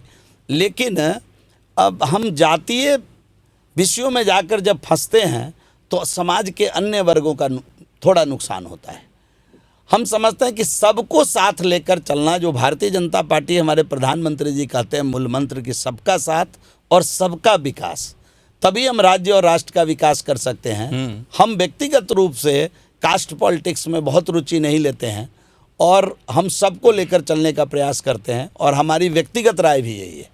अच्छा, आरजेडी पर भ्रष्टाचार के आरोप हैं, लेकिन जनता का एक बड़ा वर्ग है जो लालू प्रसाद के लिए सहानुभूति रखता है, तो इससे क्या भाजपा को डर लगती है इन सब बातों से? क्या करिएगा, लाइव दिखा रहे थे मीडिया के लोग, मुंबई में गोली चल रही थी वो होटल ताज के अंदर, और उस कसाब का भी इस देश में कुछ लोग समर्थक हो गए। बाद में वो केस लड़ा यहाँ, लाइव जिसका दिखा गोली चलते हुए।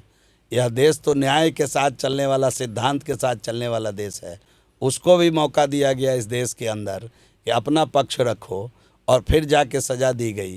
तो इस देश के अंदर तो ऐसे ही लालू जी को भी कुछ लोग समर्थन दे रहे होंगे। अब मैं उन विवाद में नहीं जाना चाहता हूँ, लोकतंत्र है, लोग अपने अपने हिसाब से लोगों को समर्थन देते हैं।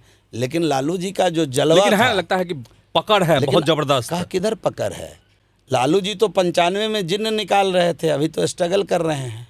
यही लालू जी थे जो 2010 में 20-22 सीट में सिमट गए थे, और ये तो हमारे नेता ने उनको 15 में थोड़ा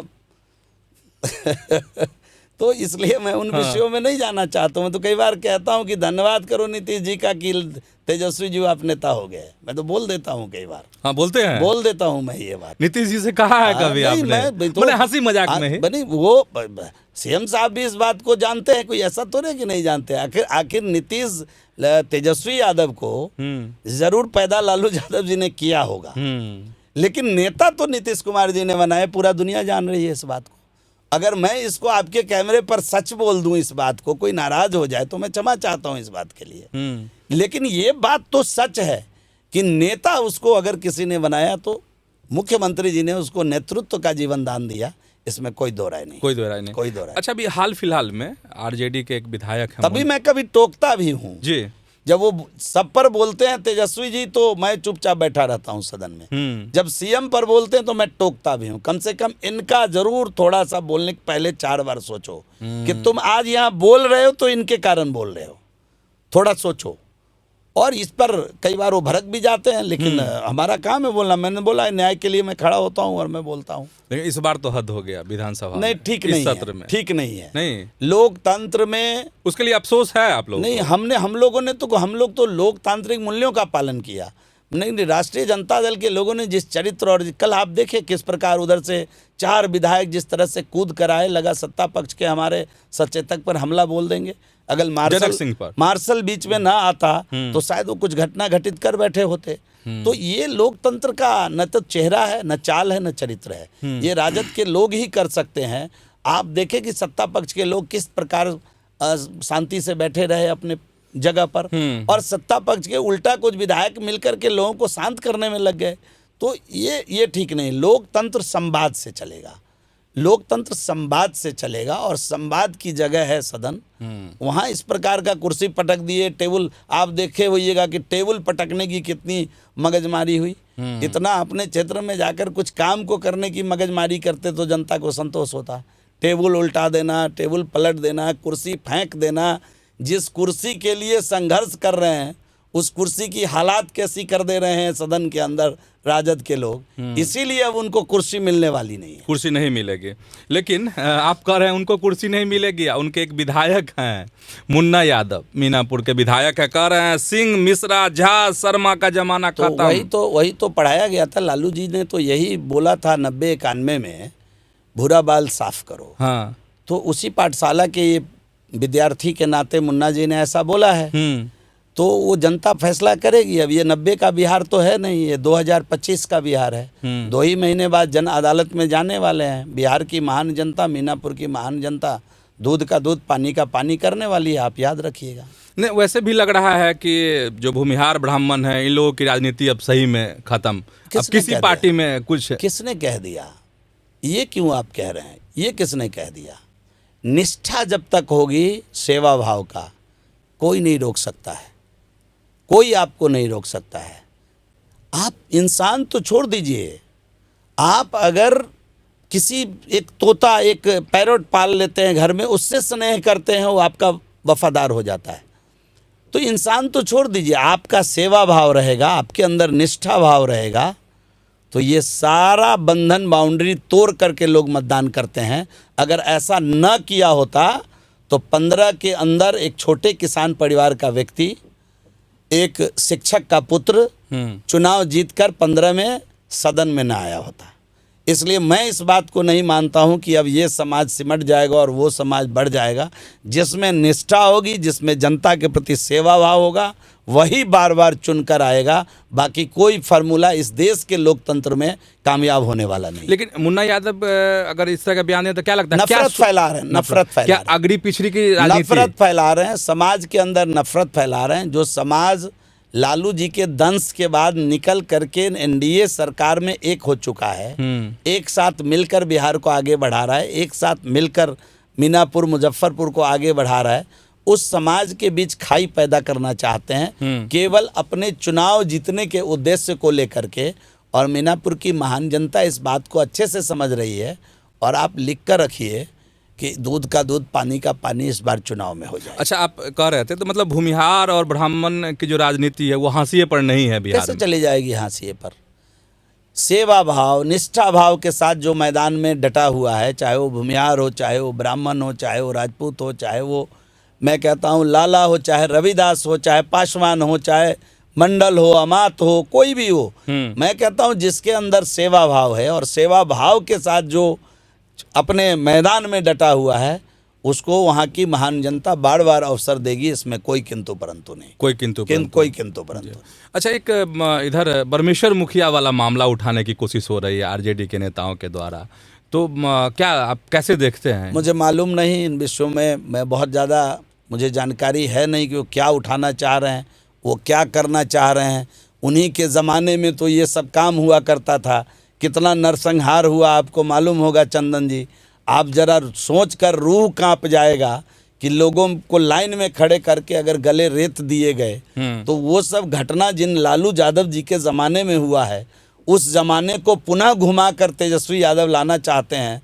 तो ये उनको मुबारक हो। बिहार की महान जनता देख रही है, एक एक चीज़ का हिसाब करेगी। अच्छा, 2025 का विधानसभा जो चुनाव है उसमें क्या भाजपा और जदयू दोनों में बराबरी की हिस्सेदारी होगी या कोई छोटा होगा, बड़ा होगा, क्या होगा? मुझे मालूम नहीं, ये मेरे शीर्ष नेतृत्व का काम है। ये जो सवाल है वो मेरा सवाल नहीं है, इसलिए मैं इस पर कुछ नहीं कह पाऊंगा। हमारे यहाँ ये सब काम हमारे शीर्ष नेतृत्व तय करते हैं और मुझे लगता है वो अपने काम को कर रहे होंगे। अच्छा, केंद्र में भाजपा की जो है छवि है कि डबल इंजन की सरकार है, लेकिन बिहार में जनता इस इंजन से खुश नहीं है, ऐसा लोग कहते हैं। कौन कहता है? लोग कह रहे हैं। कौन कह रहा है? कौन सा सर्वे ऐसा आया है? चंदन जी मुझे बताइए। ये तो डबल इंजन का ही कमाल है कि आपको बिहार, बढ़ता हुआ बिहार दिख रहा है। आज मैंने पहले बताया ना कि पिछले 20 वर्षों में 1,17,000 किलोमीटर सड़क अगर बिहार में बन गई है और उसमें पिछले 11 साल से क्या चमत्कार हुआ है आप उसको देख लीजिए। 11 साल के अंदर इस देश में 4 लाख किलोमीटर ग्रामीण सड़क बना है, बिहार को उसमें हिस्सेदारी मिली है। और जब जब प्रधानमंत्री बिहार के अंदर आए हैं आप देख लीजिए, कभी खाली हाथ नहीं आए हैं, बिहार पर सौगातों की बरसात किए हैं। तो यही तो डबल इंजन की सरकार है कि आज हम जो चाह रहे हैं वो कर रहे हैं। आप देखिए बिहार की सड़कें कैसे बदली है। अब तो बाहर के लोग आते हैं तो इस बात की चर्चा करते हैं, गंगा जी पर पुलिया कितना बढ़ गया है, पहले क्या हालात हुआ करता था। आप सब, आपसे कुछ भी अछूता नहीं है, आप सब देख रहे हैं। तो ये जो डबल इंजन की सरकार है, इसीलिए तो कह रहे डबल इंजन की सरकार है कि केंद्र का भी सहयोग और राज्य का भी सहयोग, दोनों को मिला करके आज हमारा बजट 3,17,000 करोड़ का है। लालू जी, राबड़ी जी तो 23,800 करोड़ का बजट पेश किए थे। आज तो हमारा केवल शिक्षा का बजट 60,000 करोड़ का है। मैं जिस विभाग का मंत्री हूँ लगभग 12,000 करोड़ का बजट वहाँ का है। 20,000 करोड़ का तो अकेला स्वास्थ्य है। तो ये क्या बात करेंगे ये लोग? ये तो कोई बात कर रहे हैं। यही तो डबल इंजन का चमत्कार है ना, यही तो डबल इंजन का कमाल है। अच्छा, अगर आपको खुलकर बोलने की आज़ादी दी जाए तो आप क्या यह कहेंगे कि भाजपा को जदयू से अलग होकर चुनाव लड़ना चाहिए? ये हमारा मुद्दा नहीं है। मैंने बोला ना, नहीं, अगर आपको छूट दे दी जाए। नहीं, छूट मिले या छूट नहीं मिले, हाँ। मैं आपको इस प्रश्न के आने के पहले मैंने कहा कि भाजपा जदयू का बिहार में स्वाभाविक केमिस्ट्री है, ये स्वाभाविक गठबंधन है। जब ये अलग होता है तो बिहार की जनता भी दुखी होती है। भले हम अलग अलग होके कुछ समय तक प्रयोग के तौर पर रहे, अब वो अलग रहे, हम अलग रहे, लेकिन जनता पर इसका क्या इफेक्ट पड़ा, इसका भी एक अवलोकन होना चाहिए, सर्वे होना चाहिए। बिहार की जनता इस बात से हमेशा दुखी रही है कि ये दो दल अलग नहीं रहे, एक साथ रह करके सरकार को चलाए, ऐसा बिहार का मानस चाहता है। इसलिए इसमें कहीं कोई किंतु परंतु नहीं। अच्छा, भाजपा जो है अक्सर विकास और राष्ट्रवाद की बात करती है, लेकिन बिहार में जातीय राजनीति के सामने यह जो है एजेंडा दब क्यों जाता है? देखिए, नहीं दबेगा। आप अगर देखें तो बिहार में तेजी के साथ विकास हुआ है और बिहार के लोग तो शुरू से राष्ट्रवादी रहे हैं। राष्ट्रवाद के साथ विकास भारतीय जनता पार्टी का यही परिभाषा रहा है और इसी फार्मूले पर हम काम करते रहे हैं।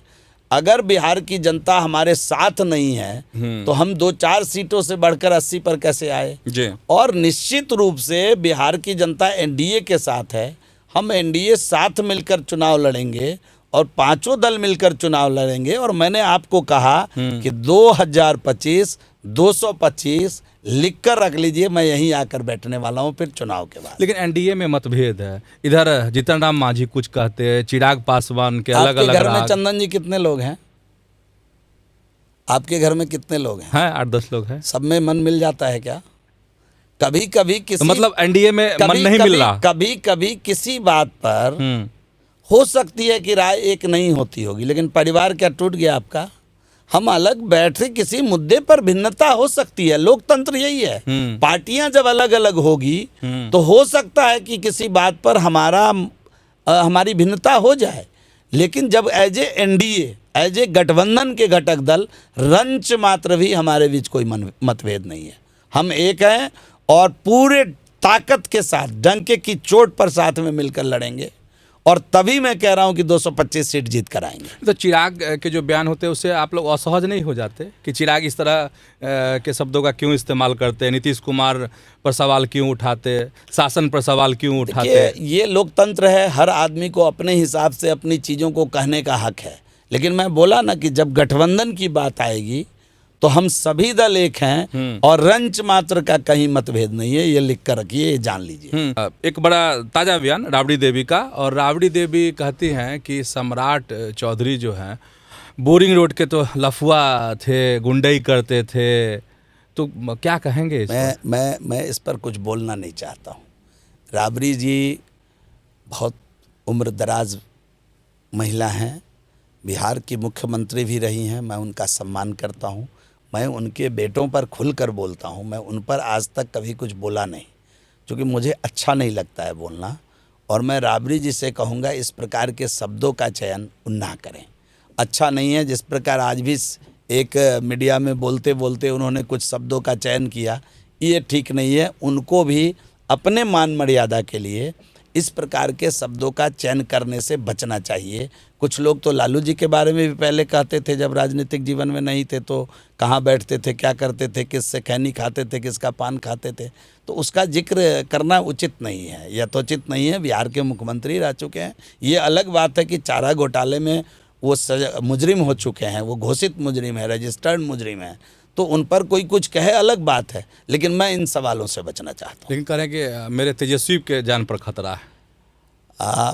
कौन कहा? तो अपने राबड़ी कह रहे हैं दोनों भाई को संभाल लें, दूसरे से नहीं हो सकता है, दोनों भाई को संभाल, बड़ी बात आप कह रहे हैं, दोनों भाई को संभाल लें। मैं तो यही कहूँगा, परिवार है उनका, आप किसी का हिस्सा हक हकूक छीन के दूसरे को दे दिए।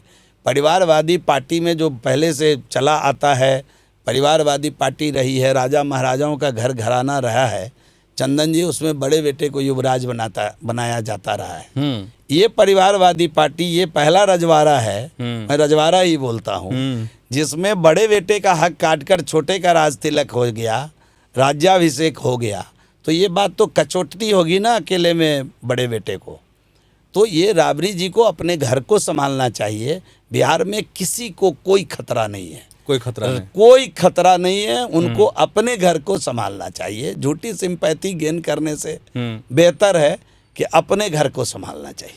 अच्छा, आपका जो मंत्रालय है उससे संबंधित कुछ सवाल है मेरे, कि बिहार के शहरों की स्थिति आज भी बहुत दयनीय है। गंदगी, जाम, जल जमाव, टूटी हुई सड़कें। तो नगर विकास मंत्रालय का असली विजन है क्या? 4 महीने से मैं मंत्री हूँ चंदन जी, और कभी मुझे वक्त दीजिएगा, मैं एक सवाल के जरिए इसका जवाब नहीं दे सकता हूँ।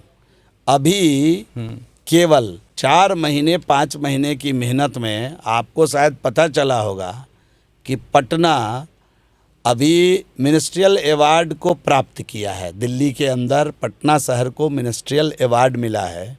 चकाचक पटना का नारा हमारा हिट हुआ है, और गंगा किनारे वाले शहरों में 88 शहरों में साफ़ सफाई में पटना चौथे नंबर पर है। और जो मेरा विजन है, मैं लैंड पुलिंग पॉलिसी ला रहा हूँ आने वाले समय में, कतिपय उसमें अभी काम चल रहा है जी। हर प्रमंडलीय शहर में एक सैटेलाइट सिटी बनाएंगे, उसके पैरेलल पूरा खाका तैयार है। पटना का मास्टर प्लान हमारा तैयार है आगे के लिए, हम कल ही उसकी समीक्षा किए हैं, उस पर काम कर रहे हैं। थोड़ा पेशेंस रखिए, ये लॉन्ग टाइम काम है। और मैंने कहा ना कि इस चुनाव के पहले पटना को मेट्रो युक्त शहर बनाकर छोड़ेंगे, इस पर भी हम लोग काम कर रहे हैं। हमारा डेडलाइन 15 अगस्त था, उस पर हम लोग काम कर रहे हैं। कुछ सेफ्टी रीजन पर और काम करना है, वो सब ठीक करके हम ला रहे हैं। और पूरे शहर में हर तरीके से साफ़ सफाई, स्वच्छता रैंकिंग, इस बार हमारा बिहार का 2 शहर 3 स्टार रैंकिंग से नवाजा गया। ये मैंने केंद्र सरकार का रिपोर्टिंग है। तो ये सब काम हम कर रहे हैं। जो हमारा सैटेलाइट सिटी है, पटना को भी हम जो NCR के तर्ज पर डेवलप करने वाले, पूरा मास्टर प्लान लेके बैठे हुए हैं। आने वाले समय में एक एक खाका तैयार करके उस पर हम लोग काम करने वाले हैं। अच्छा, 15 अगस्त से लोग, पटना के लोग मेट्रो पर 15 अगस्त हमारा डेडलाइन है, अभी हम उस पर काम कर रहे हैं। लेकिन दिल्ली मेट्रो ने अभी कुछ सेफ्टी रीजन को पर के तरफ ध्यान आकृष्ट कराया है। अगर उसको हमारी पूरी टीम अगर पूरा कर लेगी 15 के पहले, तो 15 अगस्त को पटना मेट्रो युक्त शहर हो जाएगा। अगर नहीं पूरा कर पाएगी तो एक आध हफ्ते ये आगे पीछे हो सकता है। लेकिन मैं इतना जिम्मेदारी के साथ कह सकता हूँ कि इस सितंबर के पहले हर हालत में पटना में मेट्रो चलेगा, इसमें कोई किंतु परंतु नहीं। अच्छा, स्मार्ट सिटी योजना नहीं लगता कि सिर्फ कागजों में सिमट कर रह गई? बिल्कुल नहीं, बिल्कुल नहीं। वो आपको इसलिए नहीं दिख रही है। स्मार्ट सिटी 4 शहरों में जो काम हुआ है उसके कारण कई चीज बदले हैं। आज जो आप केवल उसको शहर का सौंदर्यीकरण से मत ले जाइए। आज पटना के चप्पे चप्पे पर हमारा ICCC से नज़र है। हम कंट्रोल कमांड के माध्यम से पूरे पटना को देख रहे हैं कहाँ क्या हो रहा है। तभी तो कोई घटना घट रही है तो हम 24 घंटे में अपराधी को पकड़ ले रहे हैं। उसके पीछे हमारा स्मार्ट वर्किंग है। स्मार्ट सिटी के अंदर वो भी एक पार्ट है। कभी अवसर दीजिएगा तो हम आपको दिखाएंगे अपना कंट्रोल कमांड कि एक एक जगह हमारी नज़र है। और अभी और पटना वासियों को आने वाले दिनों में नगर विकास आवास नगर नेत्र देने वाला है कि चप्पे चप्पे पर हमारी नज़र होगी। हम एक एक जगह, हम जनता मालिक हमको सूचना देंगे कूड़े का, हम खुद ही कूड़े के पास पहुंचकर उसको देखेंगे और तुरंत उसको वहां से उठाएंगे। तो ये सब अद्भुत कार्य आने वाले दिन में कर रहे हैं। हमारा होमवर्क उस पर चल रहा है। बहुत जल्द आपको बुलाएंगे उसके इनॉग्रेशन पे। जी। अच्छा, ये अवैध निर्माण खुलेआम बिहार में हो रहे हैं, बिना नक्शा पास कराए, फायर सेफ्टी के बिना, जल निकासी के बिना। तो क्या विभाग जो है सिर्फ हथेली पर घी चुपचाप ले रहा है? क्या कहेंगे? आप देखिए, ऐसा नहीं कह सकते। अभी क्या है, जो मास्टर प्लान हम लोगों ने तैयार किया है पटना का, उसमें आने वाले वसावट के लिए, नए वसावट के लिए मुख्य मार्ग कितनी चौड़ी होगी, गली कितना चौड़ा होगा, FAR कितना मिलेगा, आप कितनी स्टोरी बिल्डिंग बना सकते हैं, कितना ग्रीनरी छोड़ना है, औद्योगिक प्रतिष्ठान क्षेत्र कैसा होगा, कॉमर्शियल क्या होगा, इंडस्ट्रियल क्या होगा, ये सब चीज़ों को हम लोगों ने बिल्कुल आइडेंटिफाई किया है। और आने वाले दिनों में आपको, ये कोई एक दिन का काम नहीं है। ये जो सफलता है वो कोई व्यवस्था नहीं है कि हम आज कर दें और आज से ये सफल हो गया, या कोई पद नहीं है कि दे दें आज से पटना हो गया सुंदर शहर। ये अवस्था है। लगातार हमको इस पर काम करते जाना है, काम करते जाना है। और जो मास्टर प्लान हमने बनाया है पटना का, मैं दावे के साथ कह सकता हूँ कि आने वाले दिनों में पटना को खूबसूरत शहर बनाएंगे। NCR के तर्ज पर इसको डेवलप करेंगे।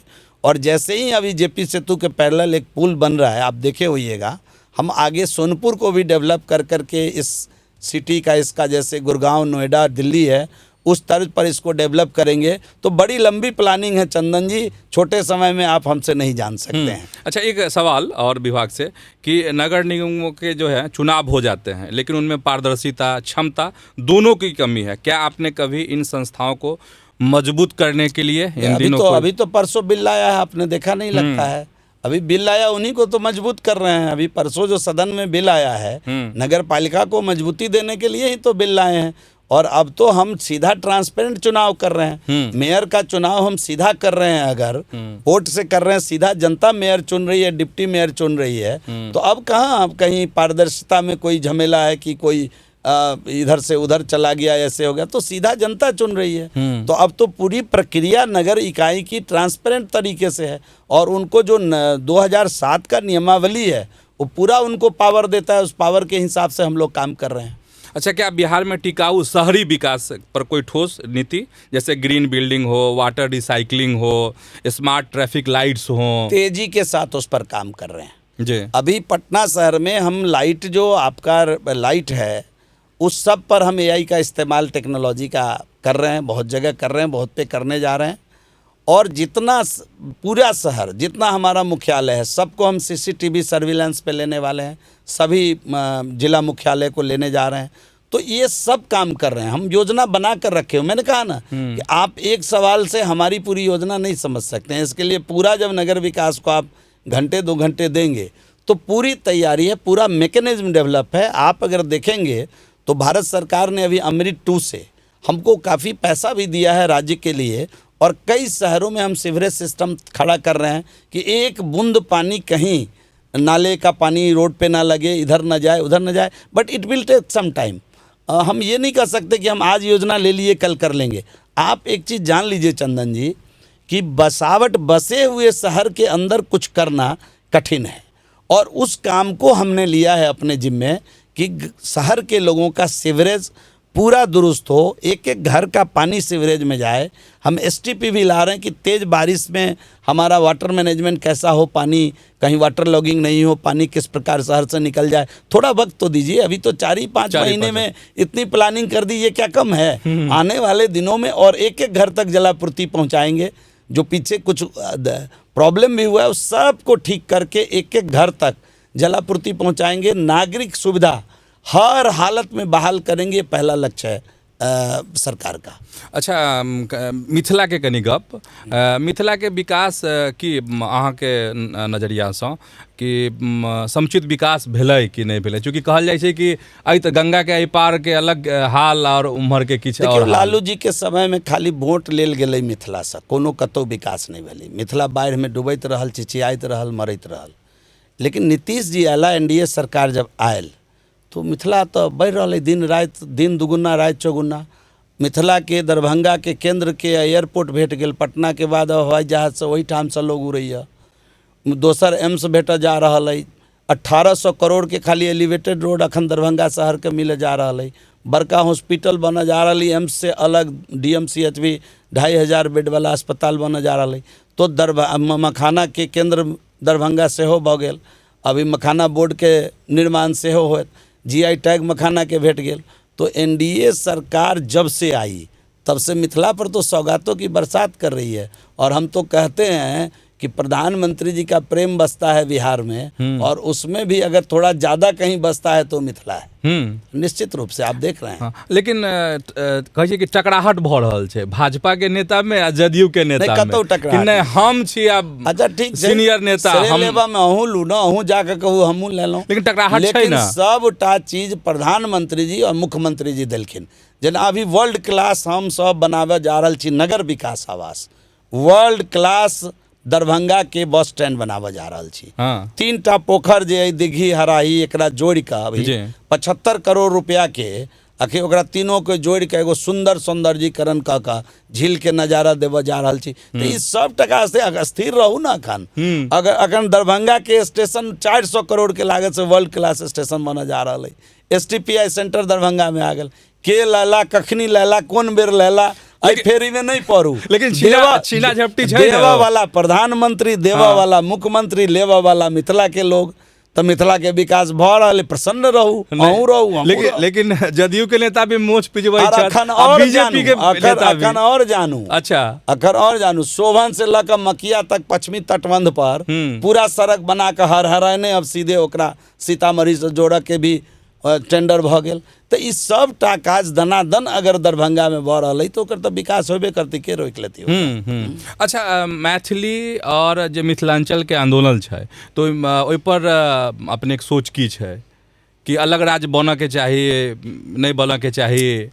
ई अलग राज्य तो छैहे मिथिलांचल के लऽ कऽ। मिथिलांचल तो मिथिला बाजू, मिथिलांचल नहीं बोलू। अच्छा, मिथिला बाजू। अच्छा ठीक है। किशनगंज से लगा मुजफ्फरपुर, सीतामढ़ी, पूरा एरिया मिथिला, आ 14-16 जिला नेपाल के मिथिला है। तो पहले से मिथिला चले। तो अभी के भौगोलिक परिदृश्य में ये पूरा बिहार, तो अमे राज्य अब हम क्या एक जिला के राज्य बनावे के सोची तो वहू से विकास रुक सके। अखन तो अगर देखल जाए बात के तो ओना देखल जाए बात के मूल रूप से तो पटना के बाद अगर सर्वाधिक डेवलपमेंट के काज कतौ भ रहा है एनडीए सरकार में तो दरभंगा में भ रहा है।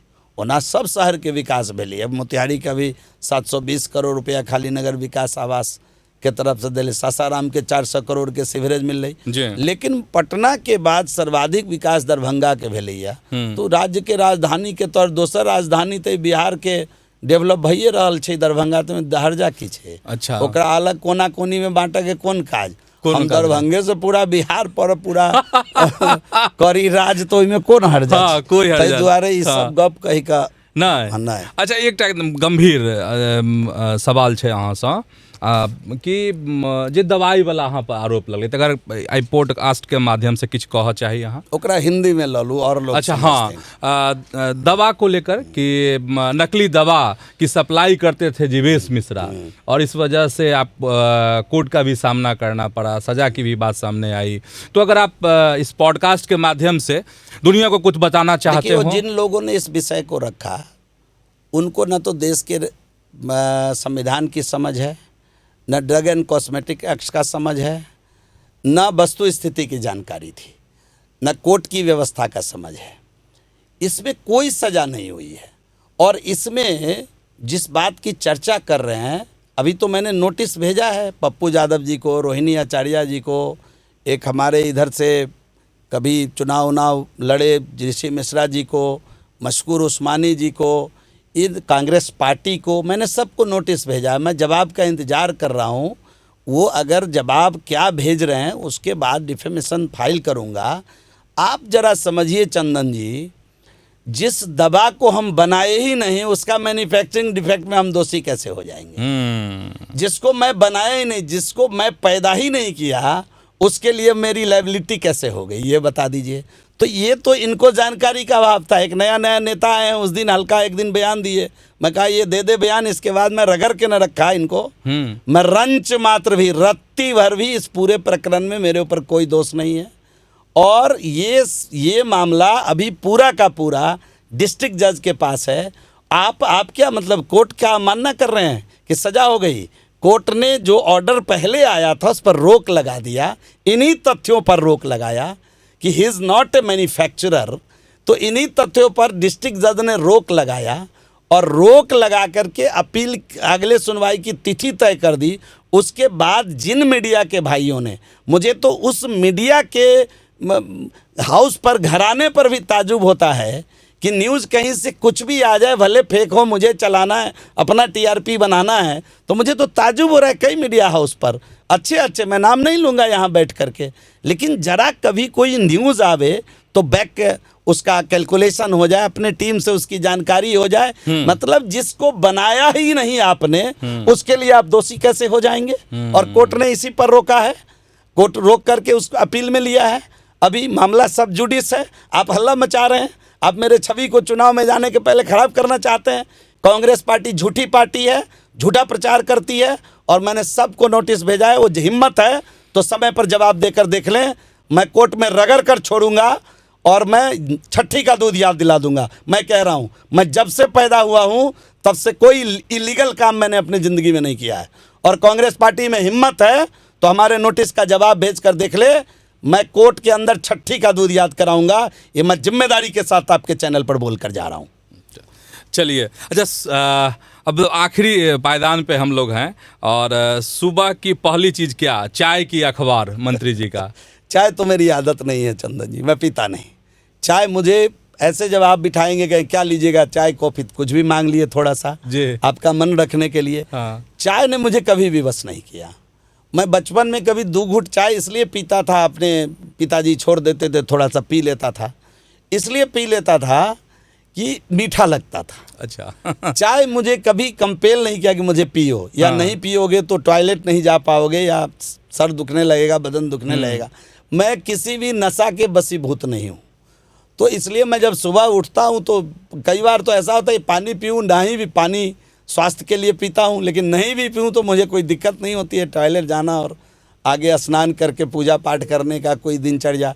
लेकिन जब समय रहता है, सुबह भागम भाग नहीं रहती है, तो अखबार देखना ज़रूर पॉलिटिकल पार्टी के नाते पसंद करते हैं, और अगर वो नहीं देख पाते हैं तो ई अखबार गाड़ी में बैठकर जरूर पढ़ लेते हैं। हाँ। अच्छा, सबसे पसंदीदा नेता आपका? निश्चित रूप से नरेंद्र भाई मोदी है। नरेंद्र भाई मोदी, निश्चित रूप से। अच्छा, मनपसंद फिल्म या कोई डायलॉग? मेरा डायलॉग तो कुछ अभी याद नहीं है। हाँ, फिल्म। लेकिन अगर मनपसंद फिल्म की बात करेंगे तो मैं आखिरी रास्ता फिल्म अमिताभ बच्चन जी की, बहुत दिनों के बाद अमिताभ बच्चन जी कमबैक हुए थे, तो मैं उस फिल्म को कई बार देखा था और मुझे वो फिल्म अच्छी लगी थी अमिताभ बच्चन जी की। ये मुझे ध्यान में है। आजकल तो फिल्म देखता नहीं हूँ, वक्त नहीं मिलता है। अगर आप राजनीति में ना होते तो शिक्षक होते। मैं तो पहले कह दिया था ये बात। अच्छा, आज की जो युवा पीढ़ी है उसको आप क्या सलाह देना चाहेंगे? सदिश बने, दिशा के साथ काम करें, अपने जीवन का दिशा खुद से भी तय करें। मैंने कहा ना कि आज का युवा, बिहार का युवा, देश का युवा आटा से ज़्यादा डाटा खा रहा है। तो सदिश बने, डाटा का मिसयूज नहीं हो जाए, जीवन के लिए लगे, जीवन को हराम करने के लिए नहीं लगे, ये मैं ज़रूर कहना चाहूँगा। चलिए, आपको बहुत बहुत धन्यवाद न्यूज हार्ट के पॉडकास्ट को समय देने के लिए। बहुत बहुत धन्यवाद चंदन जी, आपको भी, आपके पूरे टीम को। तो चलिए, हमारे साथ थे बिहार सरकार के मंत्री जीवेश मिश्रा, और बहुत सारे तीखे सवाल भी, जवाब भी बहुत गंभीर। तो अगले एपिसोड में ऐसे ही किसी खास शख्स के साथ हम मिलेंगे गंभीर सवाल के साथ। धन्यवाद, नमस्कार।